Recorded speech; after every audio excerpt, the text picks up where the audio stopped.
ಹಾಡು ಮುಟ್ಟದ ಸೊಪ್ಪಿಲ್ಲ, ನಿನ್ನ ಮೆಚ್ಚದವರ್ಯಾರಿಲ್ಲ.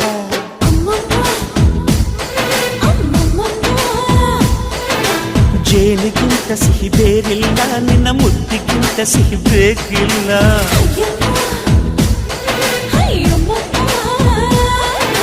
ಕಣ್ಣು ಕುಕ್ಕುವ ಬೆಚ್ಚಿ ಬೀಳುವ ಅಂದವಾದ ಹೆಣ್ಣು, ರುಚಿ ರುಚಿಯ ಬಾಯಿ ಚಪ್ಪರಿಸ ಸಿಹಿಯಾದ ಹೆಣ್ಣು.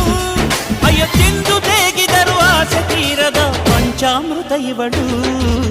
ಅಮ್ಮಮ್ಮಮ್ಮಮ್ಮೋ ವಯ್ಯಾರಮ್ಮಮ್ಮಮ್ಮೋ ಅಮ್ಮಮ್ಮಮ್ಮಮ್ಮೋ ನೀ ಸಿಂಗಾರಮ್ಮಮ್ಮೋ.